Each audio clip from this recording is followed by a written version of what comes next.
Bucket കൊണ്ട് വെക്കുമ്പോൾ നല്ല തെളിഞ്ഞ വെള്ളം വീഴും. ആ വെള്ളം എടുത്ത് നമുക്ക് പാത്രങ്ങൾ കഴുകാനും തുണി കഴുകാനും കുളിക്കാനും കൊള്ളാം. ഹലോ ഗായ്സ്, അപ്പോൾ ഇന്ന് നമ്മൾ പഴമയിലോട്ടുള്ള യാത്രയിലാണ്. അപ്പോൾ അമ്മ പറഞ്ഞ കണക്ക് നമ്മളൊരു കാര്യം ചെയ്യാൻ പോവുകയാണ്. അപ്പോൾ കുറേ ദിവസമായിട്ട് നമുക്കിവിടെ കറണ്ടില്ല, അതുമല്ലാതെ ഭയങ്കര പെരും മഴയാണ് കേട്ടോ. നമ്മളുടെ ചെടികളൊക്കെ ആണെങ്കിൽ മഴയത്ത് നല്ലപോലെ കുളിച്ചൊക്കെ നിൽക്കുന്നുണ്ട് കേട്ടോ. മഴയെ പറ്റി പറഞ്ഞപ്പോഴാണ് അമ്മാമ്മയ്ക്കാണ് പെട്ടെന്ന് ഈ ഒരു കാര്യം ഓർമ്മ വന്നത്. അങ്ങനെ നമുക്കൊന്ന് ചെയ്തു നോക്കാമെന്ന് വിചാരിച്ചു. ഫസ്റ്റ് അമ്മാമ്മ ഒരു ഓലയുടെ ഇതുപോലെ തന്നെ കൊണ്ട എടുക്കുന്നുണ്ടേ. എന്നിട്ട് അതിൽ ഓരോ ഓലപ്പൊളിയും ചേർത്ത് ആ ഒരു പ്ലാവിൽ ഇങ്ങനെ ചുറ്റി ഇങ്ങനെ കെട്ടുന്നുണ്ട് കേട്ടോ. മഴ പെയ്യുമ്പോഴത്തേക്കും ആ ഒരു പ്ലാവിലിങ്ങനെ മഴ ഇങ്ങനെ പെയ്ത് ആ ഒരു ഓലയിൽ കൂടെ നല്ല തെളിഞ്ഞ വെള്ളം കിട്ടുമെന്നൊക്കെയാണ് പറയുന്നത്. എന്താണെന്ന് അറിയില്ല. അപ്പോൾ നമ്മളൊരു കയറെടുത്തതാ എല്ലാം നല്ല വൃത്തിയായിട്ട് ഇങ്ങനെ മടക്കി കെട്ടുന്നുണ്ടേ.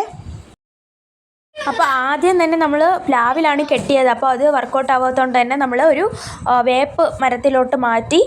ചെറുതായിട്ട് മഴ തൂറ്റുന്നതുകൊണ്ട് തന്നെ അമ്മാമ്മയാണെങ്കിൽ തലയിൽ തോർത്തിടാൻ പറഞ്ഞിട്ടുണ്ടായിരുന്നു. അപ്പോൾ കുറച്ച് പാട്ട് കേൾക്കാം.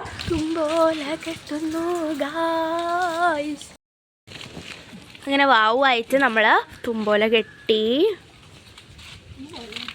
എല്ലാ ഓലേൻ്റെ പോളയും നമ്മൾ ഇതുപോലെ തന്നെ വൃത്തിയായിട്ട് വയ്ക്കുന്നുണ്ടായിരുന്നു. ഇടയ്ക്കിടയ്ക്ക് അതിങ്ങനെ ചാടി വരുന്നുണ്ടായിരുന്നു. അപ്പോൾ അതൊക്കെ നമ്മളൊന്ന് ശരിയാക്കി ഒന്ന് കണക്ട് ചെയ്ത് വെച്ചു.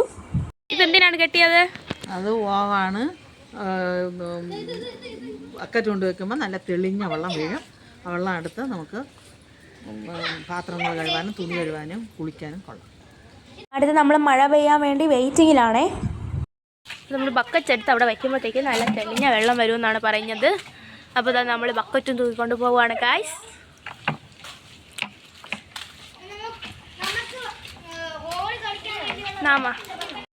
ഓവെന്നുള്ള വാക്ക് തന്നെ നമ്മളിപ്പോഴാണ് കേട്ടത് കേട്ടോ. അപ്പോൾ അതെന്താണെന്നൊക്കെ ചോദിച്ച് വന്നപ്പോഴത്തേക്കും ഈ ഒരു ടെക്നിക്കിൻ്റെ കാര്യം നമുക്ക് പിടികിട്ടി.